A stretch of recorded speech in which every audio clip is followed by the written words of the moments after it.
Capítulo 3. La convergencia a telepolítica.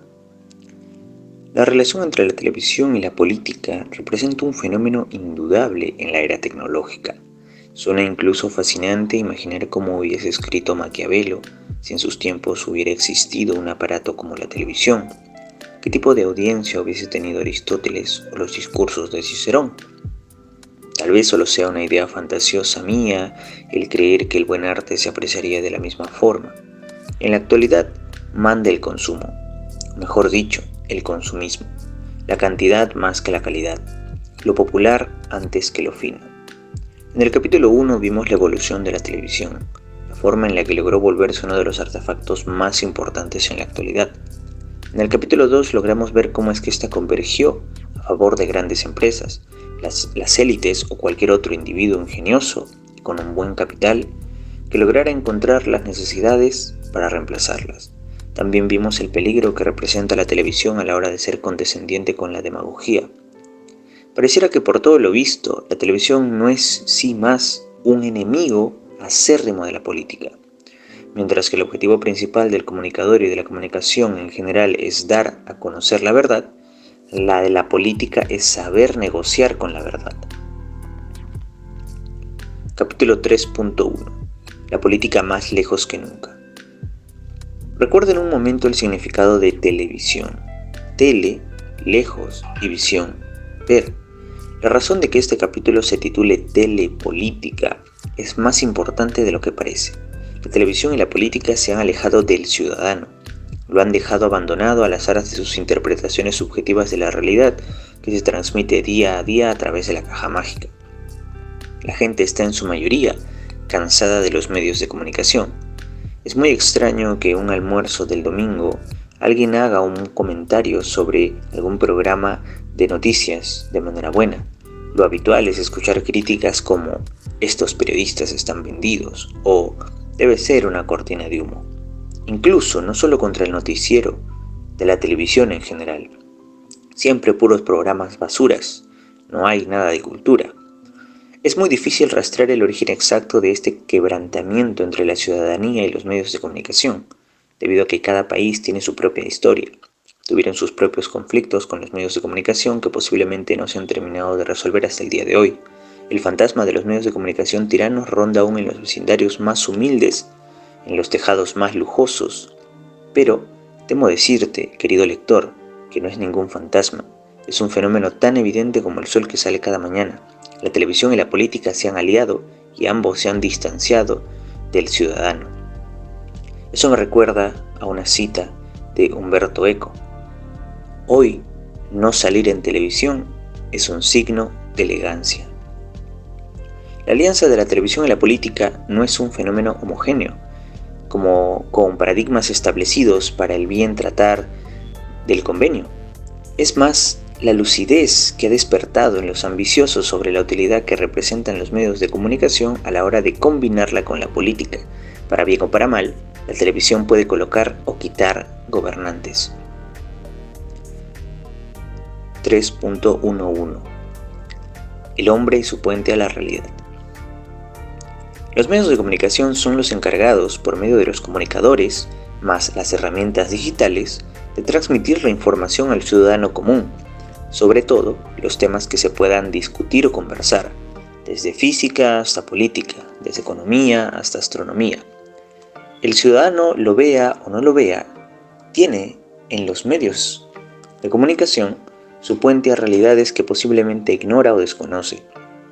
Los nuevos medios interactivos permiten una individualización del contenido. Sin embargo, durante todas estas décadas, la forma más práctica de acceder a todo este tipo de contenido, aparte de estudiarlo en universidades o de leer grandes libros sobre el tema, fue por medio de la divulgación. Eso es lo mismo que sucede ahora. Los políticos están haciendo divulgación, prostituyendo ideologías políticas para enamorar a potenciales votantes.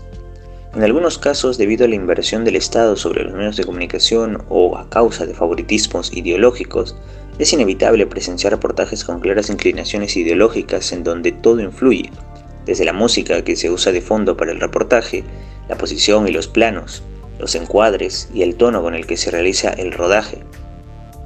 Uno puede sutilmente volver odioso a un personaje, enfocando sus peores ángulos, sus gestos más desagradables, sus comentarios más inoportunos o sacados de contexto, incluso con un tono que lo haga parecer una película de terror.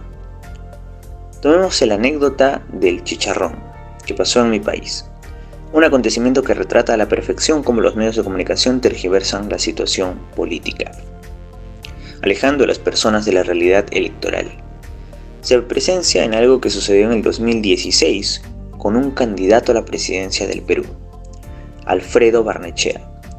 Alfredo se paseaba por las calles de Lima con el infortunio de tener cámaras rodeado a cada paso que daba. En un momento imprevisto, una persona le ofrece un chicharrón de su local, el cual éste rechaza por motivos personales. La división no se hizo esperar. Por un lado salieron diarios a tacharlo de racista, de creído y más calificativos que hacían alusión al rechazo como una manifestación de desprecio. Por otro lado, medios que intentaban hacer humor del acontecimiento para evitar la ola de críticas que se le venían al candidato. La oposición fue tal que incluso sacaron un reportaje mostrando las veces en las que el candidato había rechazado diferentes objetos de la calle, como un gorro durante una de sus campañas. Los calificativos obviamente aumentaron y la popularidad con la que se iba presentando rápidamente desapareció. La sensibilidad de la gente es colectiva. Se ha visto puesta a disposición de aquello que se haga mediático, y lo mediático ahora puede estar al alcance directo de la política, por lo que un político puede controlar el impacto de la indignación de la gente. 3.2. Rating, verdad y morbo. La verdad trae rating, solo si es que es una verdad morbosa, por lo que es más fácil hacer conocido a un político por algo extravagante o directamente escandaloso que por algún logro académico. Los consumidores de espectáculos no están interesados en saber cuántos doctorados o especialidades tiene su candidato. Desean conocer qué sucedió con el rumor que lo vinculaba con tal artista. La gente se ahoga en una necesidad de información que alimenta a los medios de comunicación en forma de verdades a medias o incompletas. En ambas perspectivas, tanto en la de endiosar como en la de minimizar, existe una tergiversación de la verdad enfocada en contentar al consumidor y mantener el rating. La verdad deja de ser verdad cuando se da incompleta, o con la intención de direccionar la recepción del interpretante.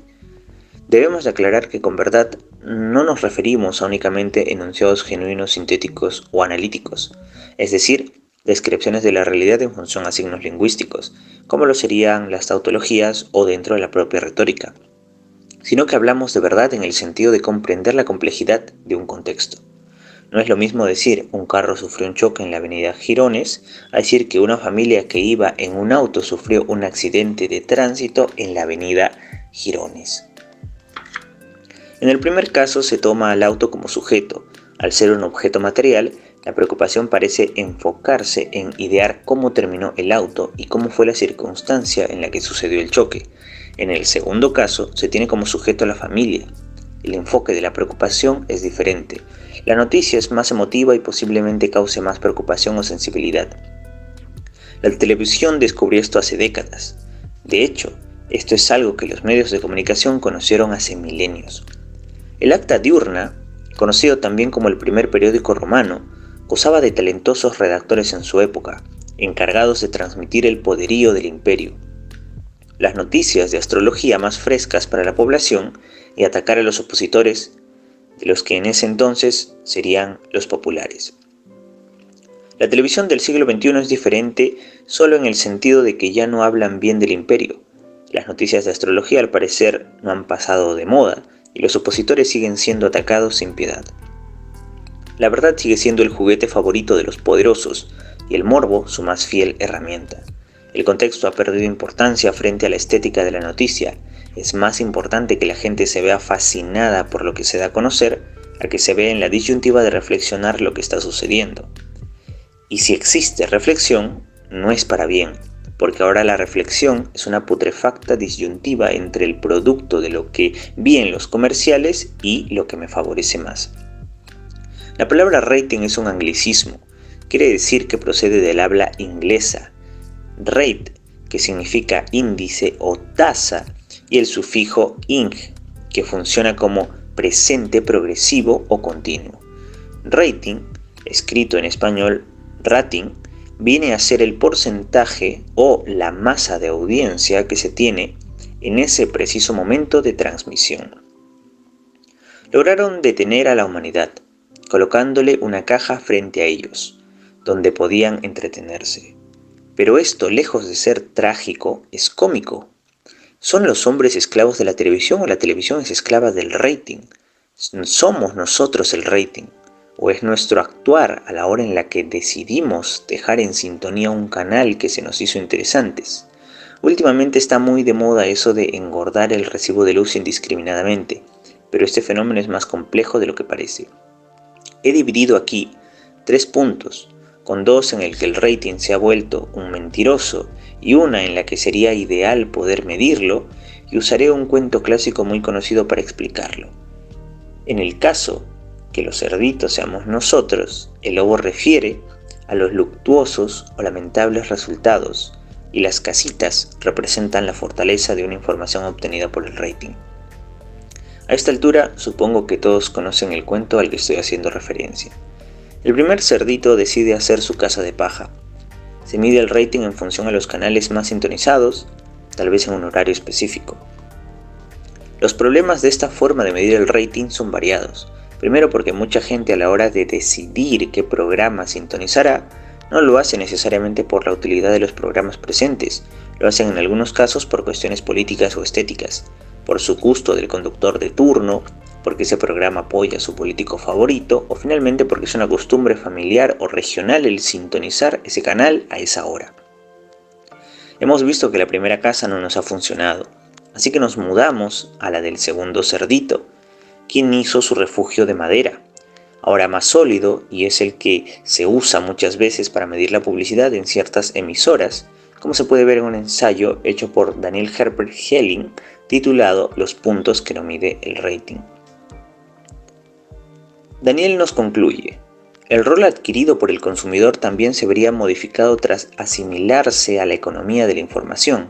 El boom comercial de la década de los 80 permitió que gran parte de la población lograra satisfacer su subsistencia, lo cual llevó a que las expectativas sociales derivaran hacia nuevas necesidades. Así emergió una figura distinta a la del consumidor que, potenciada por los medios al recibir grandes cantidades de conocimiento en forma gratuita e instantánea, desplazara la figura del soy por la figura de tengo y soy por lo que valgo y por lo que tengo.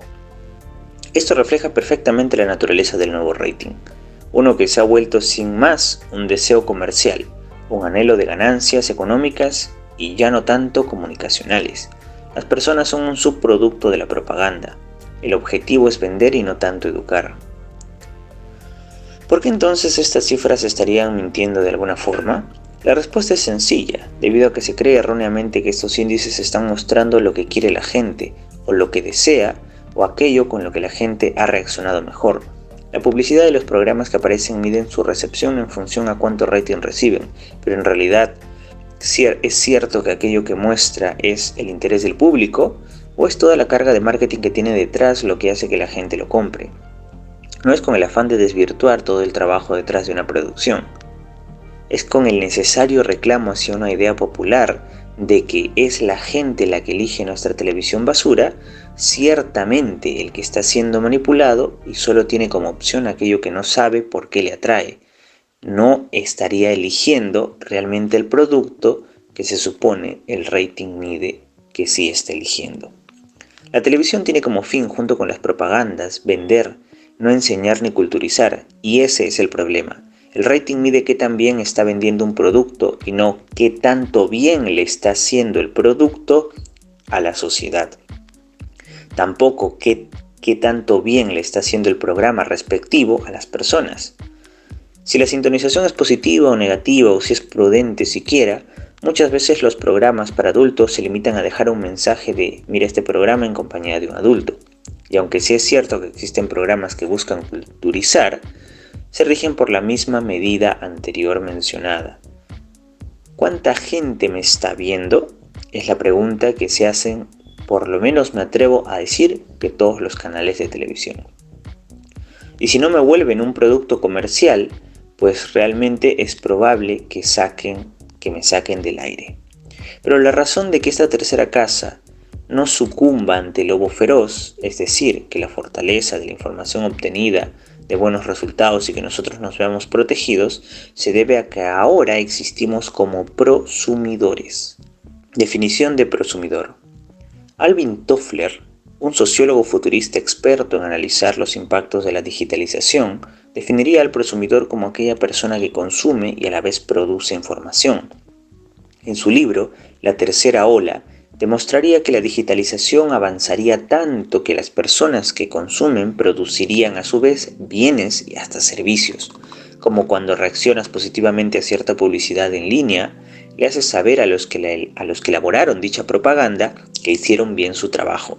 Al ser ahora prosumidores, tenemos la capacidad de que nuestras reacciones no sean como lo eran hace 30 años.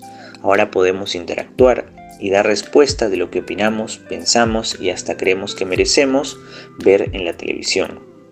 Pero para evitar el peligro de que morbosos, tal vez ignorantes o simplemente inocentes del consumo confundan nuevamente el querer con el necesitar, la sociedad debe de pasar por una profunda reflexión. Tal vez aún no estemos listos para eso, pero es evidente que aprovechando las herramientas digitales podríamos acabar con el morbo que maquilla a la verdad para conseguir rating y que finalmente perjudica a la sociedad volviéndola más ignorante cada día. Alvin Toffler tiene una frase que sería, abro cita, los analfabetos del siglo XXI no serán aquellos que no sepan leer y escribir, sino aquellos que no puedan aprender, desaprender y reaprender. Cierro cita.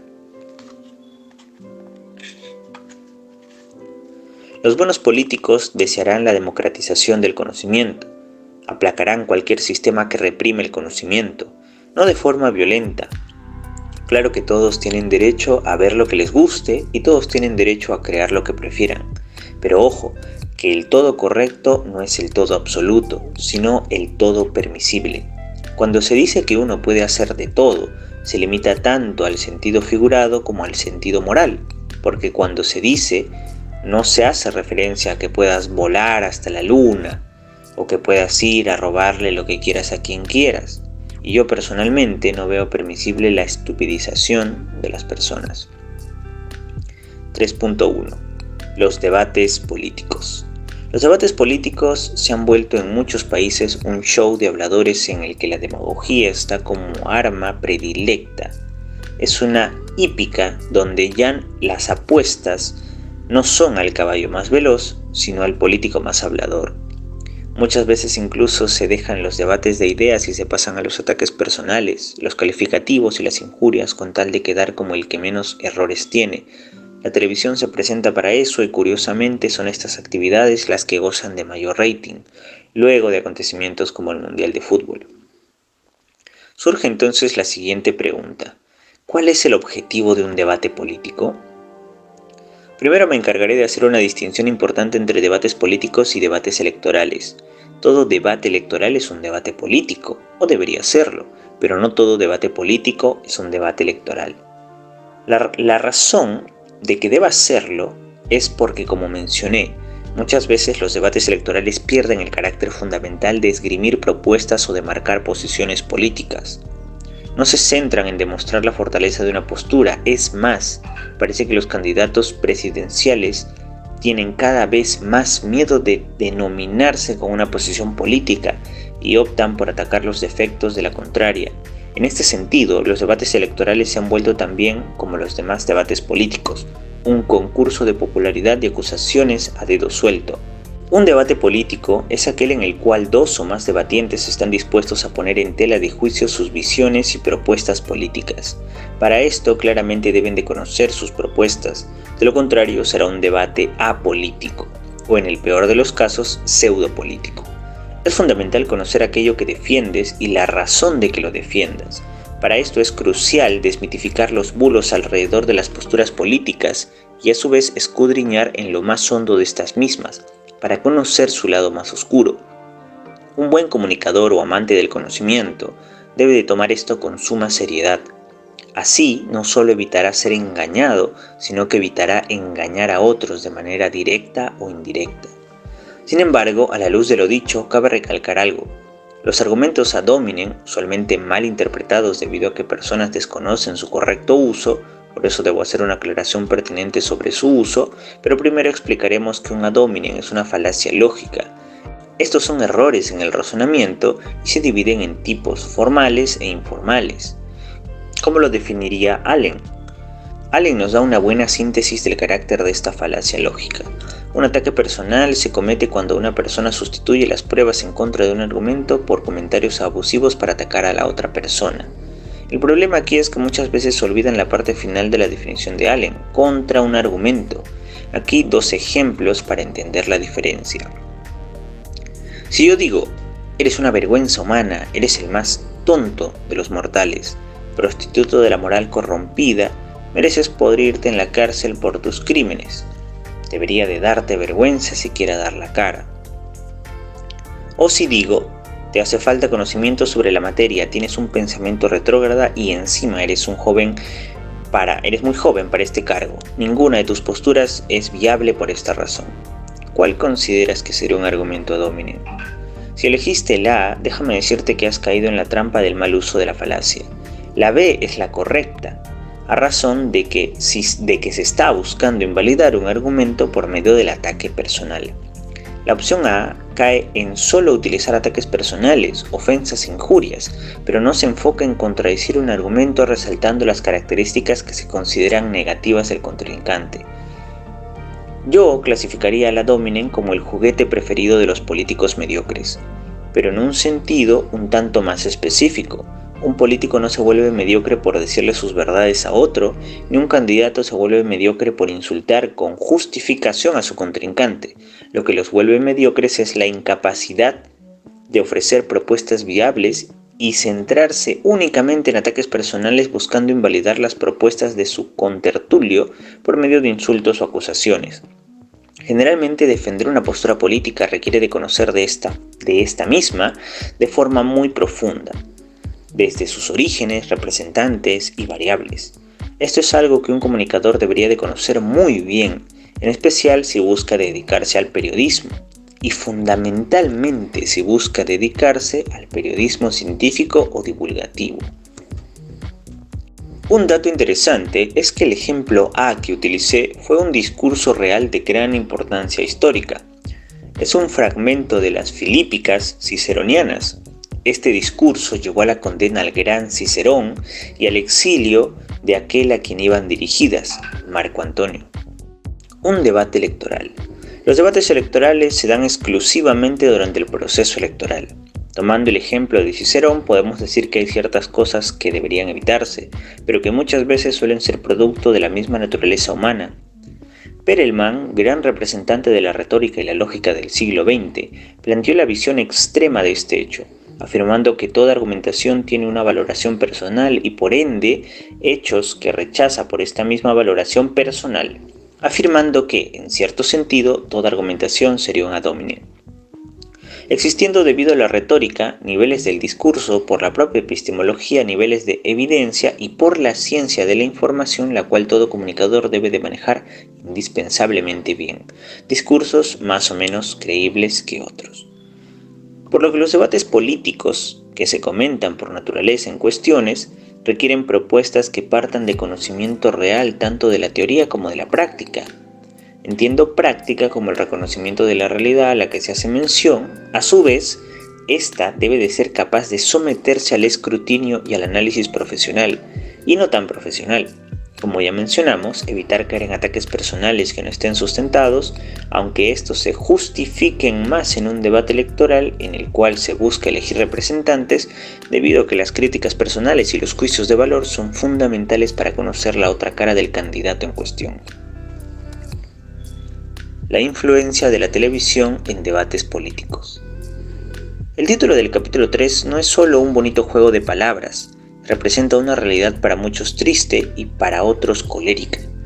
La palabra tele, que significa lejos, y política, que vendría a referenciar a la ciudadela, significa alejado de la ciudadela, en un sentido, busca determinar que el fenómeno de la televisión ha causado un distanciamiento entre la ciudadanía y sus políticos, ya sea desde que les crea una falsa figura de héroes mundiales a los que se les debe de decir siempre que sí, hasta villanos que deberían de recibir el peor de los castigos y las torturas.